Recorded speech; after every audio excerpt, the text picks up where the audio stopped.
नमस्कार दोस्तों, स्वागत है आपके अपने YouTube चैनल संस्कृत अड्डा पर। दोस्तों, आज की जो वीडियो इसमें हम करने वाले हैं आपके टीएसटी पीएचडी 2024 में होने वाले एग्जामों के लिए महत्वपूर्ण क्वेश्चन।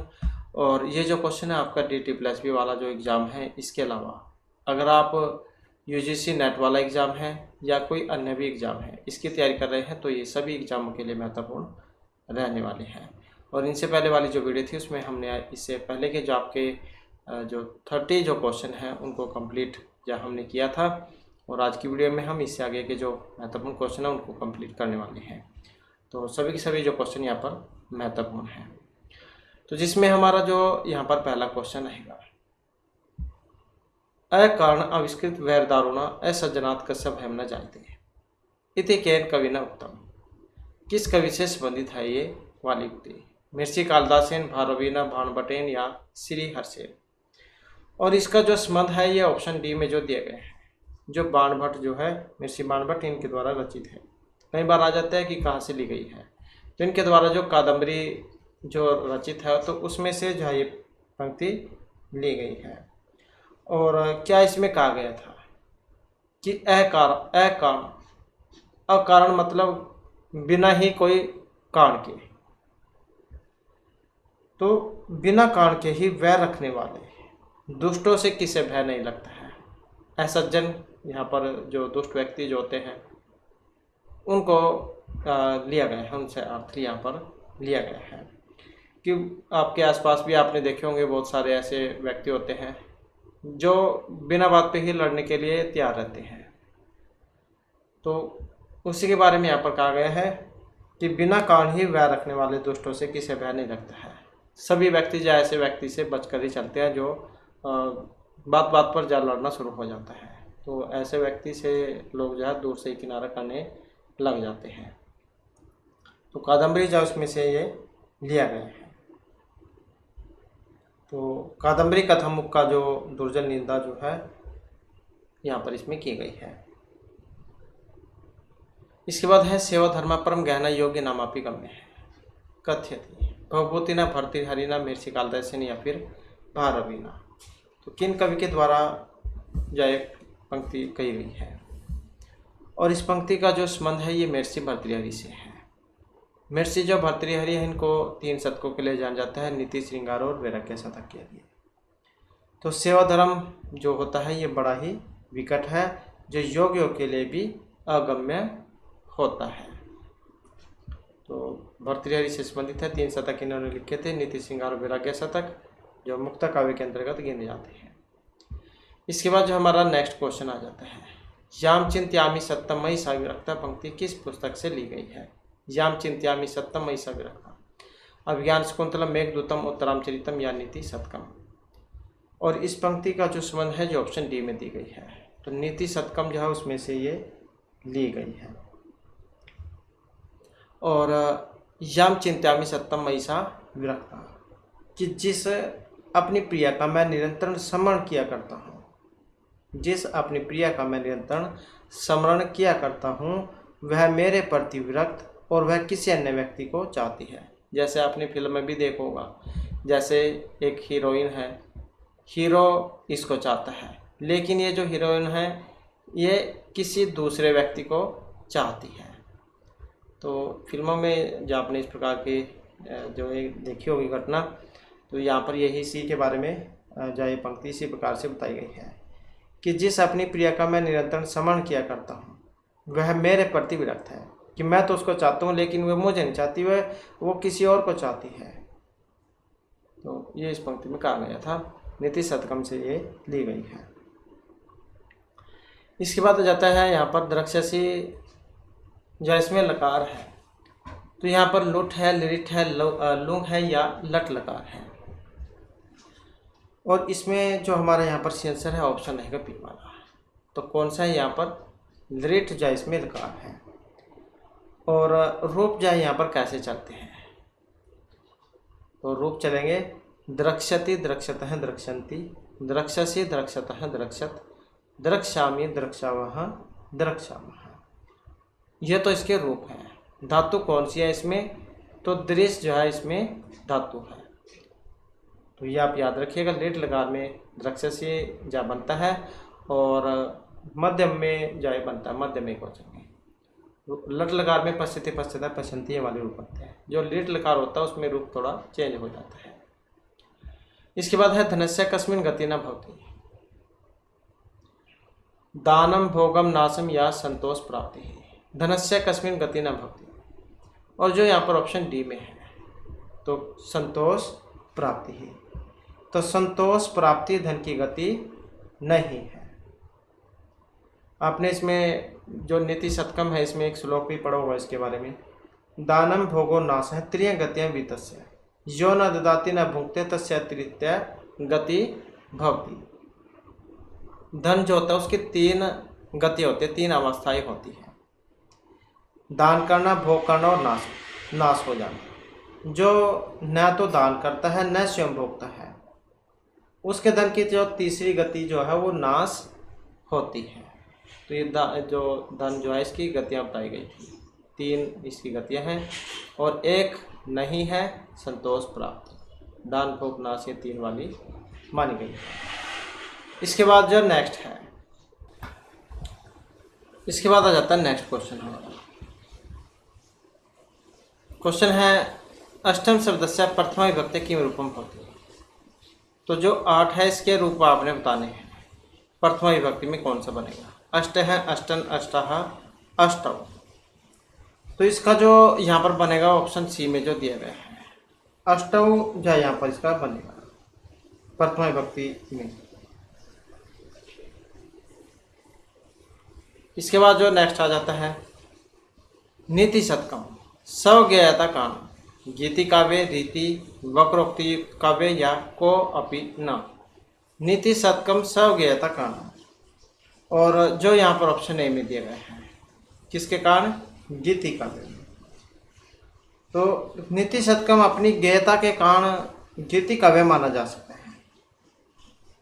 और इस काव्य में गीति काव्य के जो लक्षण हैं वह स्पष्ट होते हैं। मुक्ता काव्य जो है इसकी श्रेणी में ये आता है, क्योंकि एक मुक्ता काव्य है ये, नीति श्रृंगार और वैराग्य शतक। इसके बाद है नीति शतकम अनुसारम धनस्य कति दशा सन्ति 2, 3, 4 या फिर 5। और जैसे कि अभी हमने क्वेश्चन भी आया था उसमें पढ़ा था, क्योंकि क्वेश्चन जो है उसको कई तरीके से पूछा जा सकता है। तो यहाँ पर दशाएं पूछ ली गई है और जो ऑप्शन बी में दी गई है। हमने पढ़ा था धन जो होता है उसकी 3 दशाएं होती हैं, या तो उसे दान कर दो या फिर भोग कर दो, नहीं तो तीसरी जो गति है उसका नाश होना होता है। तो जो महर्षि भर्तृहरि है इन्होंने 3 अवस्थाएं बताई थी। जो मनुष्य धन का ना तो दान करता है, ना तो दान देता है, ना ही उसका उपभोग करता है, तो अंत में उसका जो तीसरा जो कारण है वो नष्ट होना होता है। चाहे उसको चोर उठा के ले जाए या किसी भी रूप में वो नष्ट हो जाएगा। इसके बाद है नीति शतकम में राजनीति को कितने स्वरूपों को धारण करने वाला कहा गया है। नीति शतकम में राजनीति को कितने स्वरूपों को धारण करने वाला कहा गया है, 8, 9, 10 या फिर 11 को। और इसमें हमारा सी आंसर है ऑप्शन सी वाला, तो ये 10 है।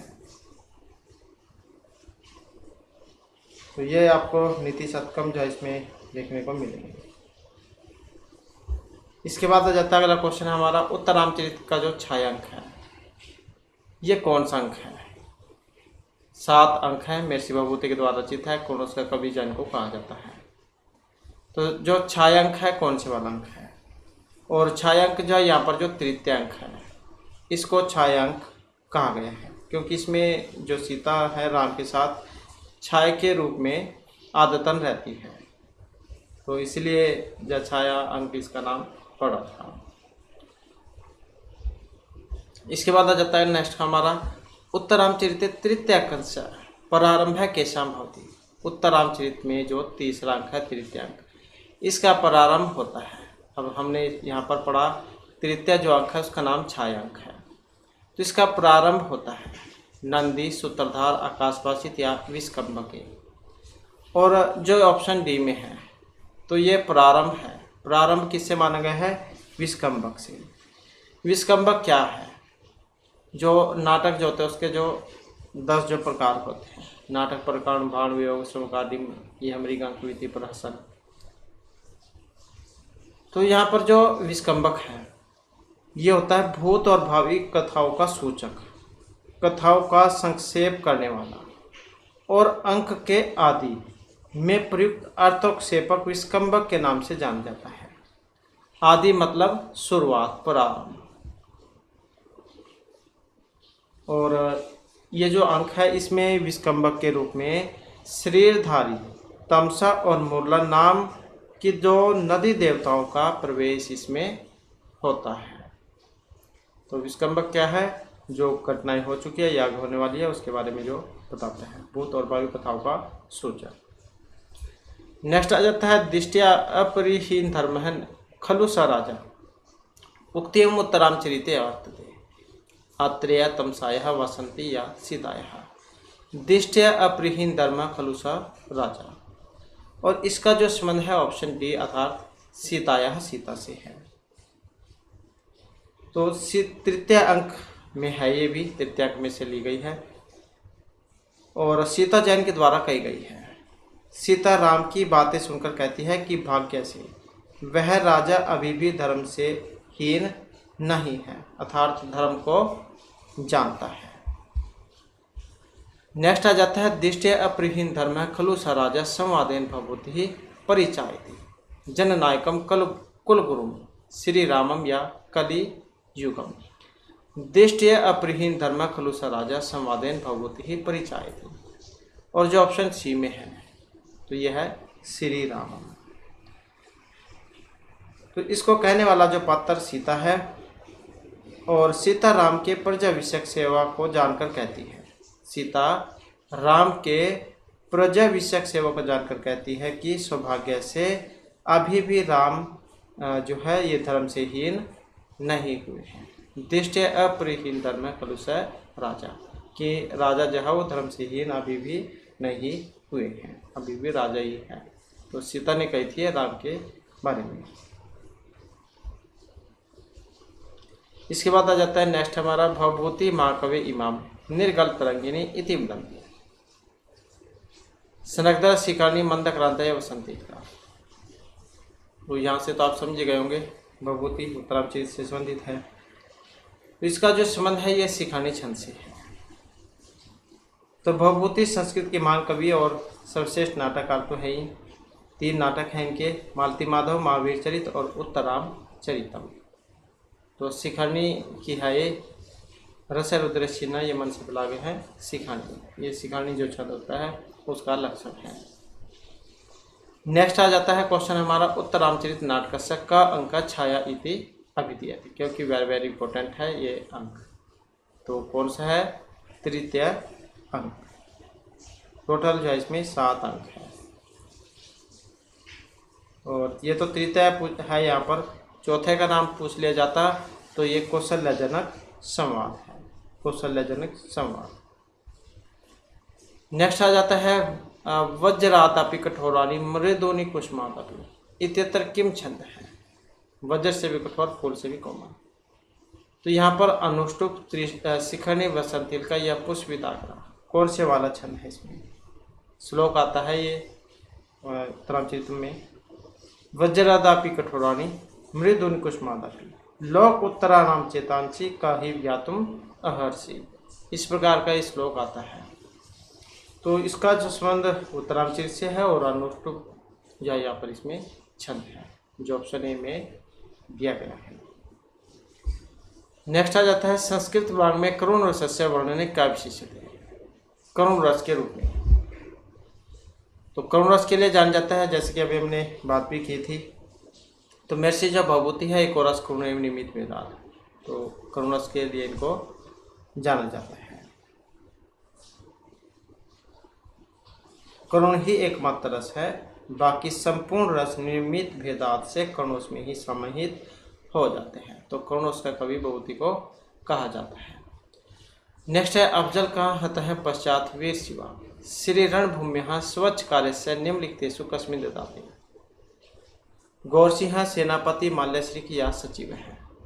तो अफजल खां, गौर सिंह वीर सिंह, यहाँ से आप समझ गए होंगे।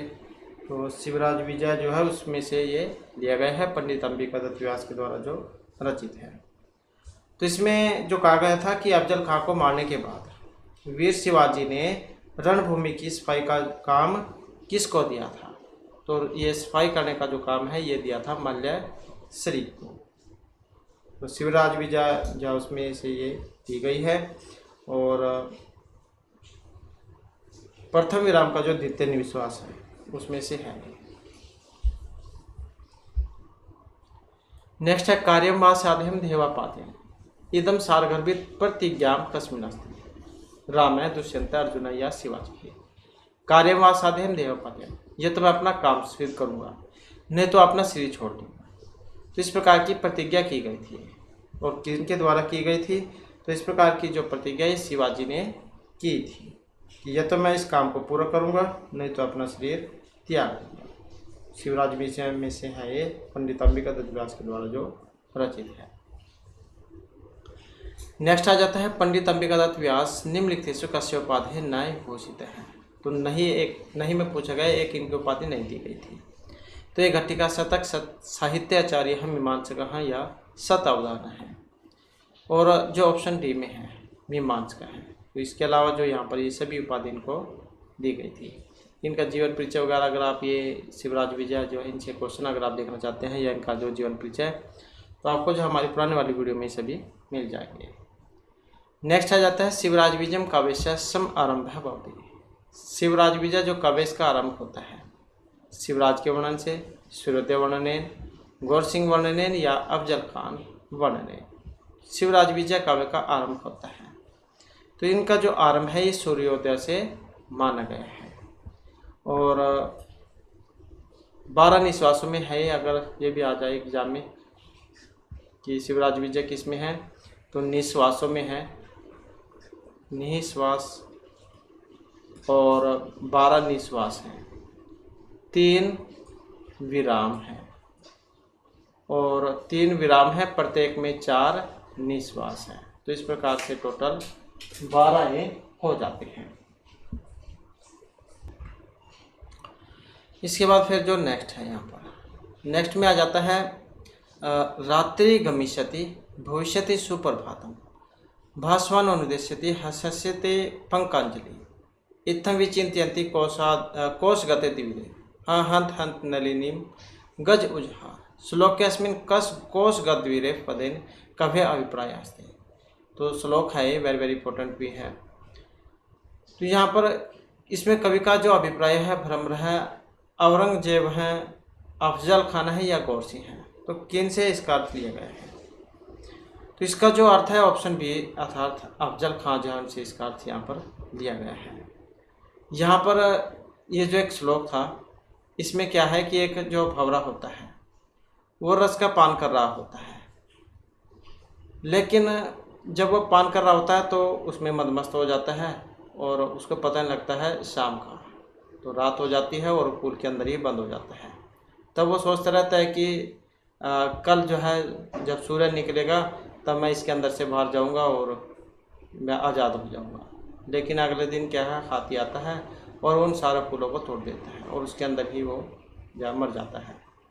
तो इसी के ऊपर था ये श्लोक, रात्रि गमिष्यति भविष्यति सुप्रभातम भास्वान अनुदेश्यति हस्यते पंकांजलि। तो इस प्रकार वो सोच ही रहा था और हाथी आकर जो सारा काम तमाम कर देता है। तो यहाँ पर ये इसका जो है कोशगत जो है इसका मतलब यहाँ पर अफजल खान जो है इनसे लिया गया है, इनकी ओर संकेत है। नेक्स्ट है शिवराज विजय युगव्यापी निद्रात हैं जागते महाराज हैं, महामत्या हैं, महागुरु या योगराज है। और इसमें जो है ऑप्शन रहेगा डी वाला। तो कौन है? योगीराज है। तो शिवराज विजय जो उनके अनुसार योगीराज सर्वप्रथम युधिष्ठिर के समय में समाधि लगाकर विक्रमादित्य के समय में जागे थे। युगपत व्याप निद्राते हैं जागते ही। और फिर दोबारा से ये विक्रमादित्य के समय समाधि लगाकर अब इन दुरात्माओं के समय में जागे हैं। तो ये योगीराज जो इनके बारे में है। तो योगीराज ये क्वेश्चन तभी है, कई बार पहले भी बहुत बार आ चुका है। तो योगीराज सर्वप्रथम एग्जाम में कई बार आया था कि किन के समय में इन्होंने समाधि लगाई थी। तो इन्होंने जो है युधिष्ठिर जैन के समय में समाधि लगाई थी और विक्रमादित्य के समय में फिर ये जागे थे, फिर दोबारा से सो गए थे ये विक्रमादित्य के समय में समाधि लगाकर, और फिर जो दुष्ट जो है दुरात्मा इनके समय में उठे हैं। और ये कई बार जो पूछा गया था एग्जाम में। इसके बाद है कवचित मंदिराणि विधंते कवचित तुलसी वनानि छिंदन्ते कवचित दाराः अपृहन्ते कवचित वनानि लुठ्यन्ते गद्यांश कुतः गृहीत है कवचित धनानि, ये ध है इसमें, धनानि लुठ्यन्ते। तो ये गद्यांश लिया गया है कादम्बरी शिवराज विजयात हर्षचरितात या वासुदत्ताय। तो ये भी जो है पंडित अंबिका दत्त व्यास जो है इनके द्वारा जो रचित है उसमें से लिया गया है, शिवराज विजय में से। तो ऑप्शन सी वाला इसमें हो जाएगा।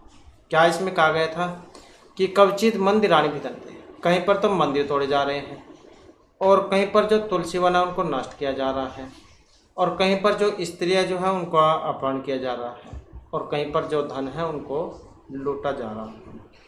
इस प्रकार का है और शिवराज विजय जो इसमें से लिया गया है। नेक्स्ट आ जाता है शिवराज विजय से काव्य विधा अस्ति। अलंकार शास्त्र में उपन्यास है जंतु कथा साहित्यम या महाकाव्य। शिवराज विजय को जाना जाता है किस विधा के लिए, और इनको जो जाना जाता है उपन्यास के लिए। तो क्या है, ये उपन्यास है पंडित अंबिका दत्त व्यास द्वारा रचित जो 12 निश्वासों में है। नेक्स्ट है राम है गस्ति ग्रामम प्रयोग अस्ति।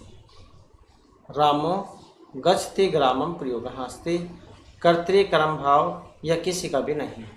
कौन सा वाक्य है, और इसको जो माना गया है तो ये कर्तृवाच्य जो है इसका उदाहरण है। कर्तृवाच्य जो होता है उसका जो कर्ता है, कर्ता में कौन सी होगी, प्रथमा विभक्ति होगी, और जो कर्म है उसमें कौन सी होगी, द्वितीय जो है उसमें विभक्ति होती है, और जो क्रिया है वो कर्ता के अनुसार होती है। ये आत्मनेपद जो होता है उसमें होती है क्रिया। यहाँ पर ये राम है बनता है राम है, और जब ये विसर्गों को ओ होगा ऐसी चाय सूत्र के द्वारा तब ये रामो बन जाएगा, ये वाला रामो। वैसे है ये राम का रूप, राम है रामो रामः। तो राम का रूप है, विसर्गों को हुआ है यहाँ पर, तब जाके बना है रामो। तो इस प्रकार का बनता है कर्तृवाच्य। ये वाच्य 3 होते हैं, कर्तृकर्म और भाव। तो ये कर्तृवाच्य है, इसमें कर्ता में प्रथमा, कर्म में द्वितीय और क्रिया आत्मनेपद में होगी। और जब कर्मवाच्य होता है तब कर्ता में तृतीय हो जाती है, कर्म में प्रथमा हो जाती है और क्रिया वैसे ही आत्मनेपद में चेंज होती है। और भाव जो होता है उसमें कर्म नहीं होता है। इसके बाद है धातु विधीयमान है तव्यत प्रत्यय कस्मिन् अर्थे भवति। कर्तृ भावकर्मणि या कर्मणि। तो धातु विधीयमान है तव्यत प्रत्यय, और जो ऑप्शन सी में है अर्थात भाव कर्म। तव्यत का क्या बचता है, तव्यत का तव्य शेष बचता है ये वाला, और कृत प्रत्यय जो है उसके अंतर्गत आता है, तव्य शेष बचेगा। तो धातु से कर्मवाच्य तथा अकर्मक धातु से भाववाच्य होता है। सकर्मक से कर्मवाच्य और अकर्मक से भाव होता है। नेक्स्ट आ जाता है अग्निचित इत्यत्र उपधा संज्ञा अस्ति। इत चित या चिकी। अग्निचित इसमें उपधा संज्ञा होती है, और जो ऑप्शन ए में है अर्थात इत समुदाय से। अग्निचित में किसकी उपधा संज्ञा होगी, इत की होगी। और उपधा संज्ञा करने वाला सूत्र कौन सा है, तो अल अंत्यात् पूर्व उपधा, ये वाला सूत्र है जो उपधा संज्ञा करेगा। किसकी करता है, अंतिम हल, अंतिम अल प्रत्याहार से पूर्व वर्ण की उपधा संज्ञा होती है। अब अल जो है ये जो प्रत्याहार है इनके लिए आपको प्रत्याहार पता होना चाहिए। प्रत्याहार कैसे बनाए जाते हैं तो आप ये हमारे पुराने वाली वीडियो में देख लीजिएगा, उसमें जो इनके बारे में बताया गया है।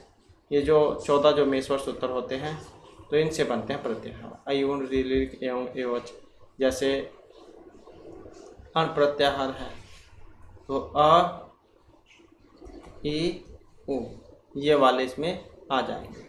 अणा जो होता है लास्ट का उसका लोप हो जाता है, तो इसको बोला जाएगा अण प्रत्याहार। नेक्स्ट है अपरिक्त संज्ञा वर्तते। प्रत्यस्य धातोः प्रातिपदिकस्य या यस्यकस्यापि अपरिक्त संज्ञा होती है, और जो यहाँ पर ऑप्शन ए में दिया गया है। तो अपरिक्त संज्ञा किसकी होगी? तो ये प्रत्यय की होगी। अपरिक्त एकाल प्रत्यय, ये वाला सूत्र है जो प्रत्यय संज्ञा करता है। सु, जैसे सु है ये वाला, इसमें ये जो ऊ है इसको लोप होकर सा शेष बचता है। जैसे तिप्तसी है, पा का तो पहले लोप हो जाता है, ती बचता है, ती में जब लोप हो जाएगा ई का तो ता शेष बचेगा। तो ये वाला है। आदि अल वाले आदि एकाल प्रत्यय है, तो ये होते हैं एकाल प्रत्यय जिनकी अपरिक्त संज्ञा होती है। नेक्स्ट है अहिनकुलम इति पदे समासः अस्ति। द्वंद्व द्विगुः तत्पुरुष या अव्यभाव है। अहिनकुलम जो है इसमें समास है, और यहाँ पर जो है ऑप्शन जो रहेगा ये वाला, तो कौन सा है? यहाँ पर द्वंद्व समास है। विग्रह क्या बनता है इसका? तो इसका विग्रह जो होता है अहि च नकुल च तयोः समाहार है। अहि च नकुल च तयोः समाहार है, ये वाला इसका विग्रह बनता है। द्वंद्व समास है। इसमें समास जो द्वंद्व समास जो है इसके तीन भेद होते हैं, इतरेतर समाहार और एक शेष द्वंद्व समास।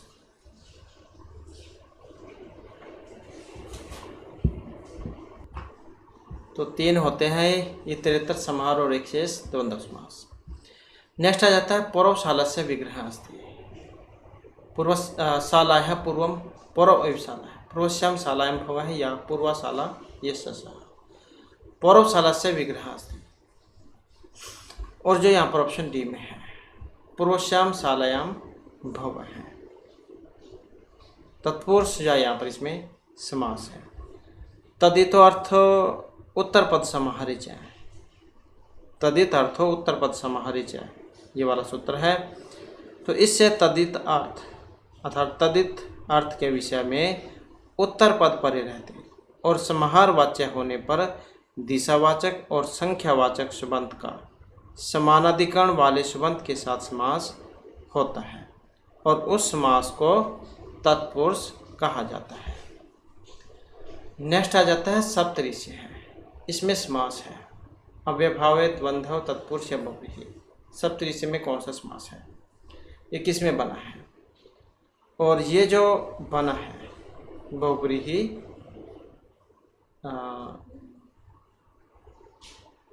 ये बना है तत्पुरुष में, तो ये बना है तत्पुरुष समास में। सप्त चते ऋषि है। इसमें दिक् संख्या संज्ञायाम, ये वाला सूत्र है। संख्या के विषय में दिशावाचक और संख्यावाचक सुबंत का समानाधिकरण वाले सुबंत के साथ समास होता है, तो उसे कहा जाएगा तत्पुरुष। तो सप्त ऋषि संख्यावाची है, तत्पुरुष यहाँ पर ये माना गया है। तो सूत्र वेरी वेरी इंपॉर्टेंट है, बहुत ज़्यादा पूछ लिया जा सकता है। तो दिक् संख्या संज्ञायाम। इसके बाद क्वेश्चन है यहाँ पर रामकृष्ण कस्मिन् समास अस्ति। रामकृष्ण जो है इसमें समास है। एक शेष द्वंद्व इतरेतर समाहार या कोई सा भी नहीं। रामकृष्ण, राम और कृष्ण यहाँ पर क्या है? ये अलग अलग हैं, और जहाँ पर अलग अलग हों तो वहाँ पर इतरेतर द्वंद्व समास होता है। जैसे शिव केशव, शिव और केशव अलग अलग है, रामकृष्ण और रामकृष्ण अलग अलग हैं, तो वहाँ पर होगा इतरेतर द्वंद्व समास। जहाँ पर समूह का बोध होगा पाणिपादम है जैसे, तो उसमें समास होता है। और जहाँ पर एक अकेला शेष बचता है जैसे पितरो माता च पिता च, तो उसमें एक शेष द्वंद्व समास होता है।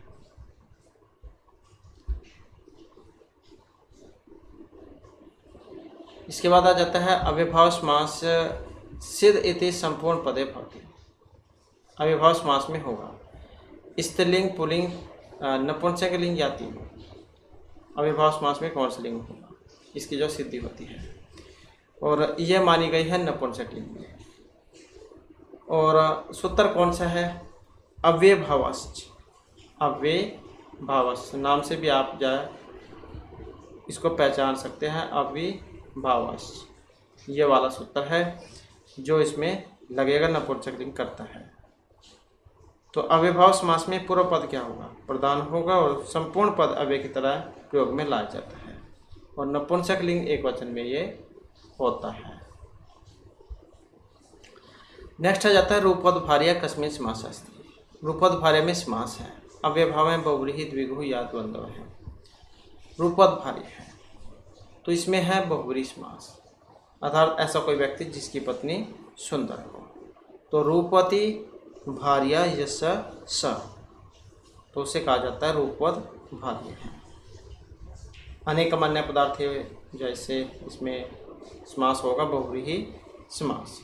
बहुव्रीहि समास वहाँ पर होता है जहाँ पर न तो पूर्व न उत्तर पद की अन्य पद प्रधान होता है। नेक्स्ट है व्याघ्रः चर्मणि द्विपिनम हन्ति। वाक्य चर्मणि पदे अस्ति, सप्तमी चतुर्थी तृतीय या प्रथमा विभक्ति। व्याघ्रः चर्मणि द्विपिनम हन्ति, इसमें चर्मणि है। तो यहाँ पर जो चर्मणि में जो विभक्ति का प्रयोग हुआ है तो इसमें सप्तमी जो विभक्ति है उसका प्रयोग किया गया है। सूत्र वेरी वेरी इंपॉर्टेंट है और वेरी वेरी इंपॉर्टेंट ये उदाहरण है। दोनों ही जितने कहें उतना कम है, लगभग जो एग्जाम में पूछा ही जाता है। तो निमित्तात् कर्मयोगे वाला सूत्र लगता है,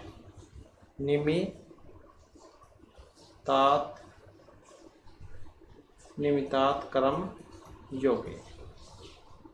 तो ये वाला सूत्र है जो इसमें लगता है। वार्तिक है तो व्याघ्रः चर्मणि द्विपिनम हन्ति। तो इस वाक्य में द्वीपी, ये जो द्वीपी है कर्म के साथ उसका चरम संवेद है, और फलभूत चरम की प्राप्ति के लिए ही वध व्यापार होता है। तो इसलिए चरम में सप्तमी विभक्ति हुई है। किस लिए मारता है बाघ को? उसकी जो चमड़ी होती है खाल, वो सब बेचने के लिए मारता है। तो निमित्तात् कर्म यहाँ पर लगेगा। इसमें किसी निमित्त अर्थात काम के लिए कोई कारण होगा निमित्त, तभी तो मार रहा है उसको। क्या कारण है? उसकी खाल का कारण है, उसको बेचेगा। नेक्स्ट है ये अंग विकार है एवं एथम भूत लक्षण। सूत्रेण विभक्ति भवति, द्वितीय तृतीया, द्वितीय तृतीया, तृतीय पंचमी। ये अंग विकार है और इतम भूत लक्षण। तो इसमें जो विभक्ति होती है तो इसमें तृतीय जो विभक्ति है उसका प्रयोग किया जाता है। तो जहाँ पर कोई शरीर में विकार हो या कोई जो लक्षण चिन्ह हो, जैसे किसी के बड़े बड़े बाल हैं, या कोई जैसे ड्रेस पहना हुआ जैसे पुलिस की है या डॉक्टर की है, या जैसे वकील होता है, तो मतलब जिसे आप देखकर चाहे पहचान जाओ तो उसमें लगता है। इसके बाद है अधिक कर्म प्रवचने योगे सप्तमी कस्मिन्नर्थे होते अस्ति। हीने विप्साम अधिके या सब स्वामी पावे। अधिक कर्म प्रवचने योगे सप्तमी, और यहाँ पर जो इसमें मानी गई है ऑप्शन बी वाली, तो ये अधिकार्थ में है। सूत्र कौन सा है? तो ये वाला सूत्र है उपो अधिके,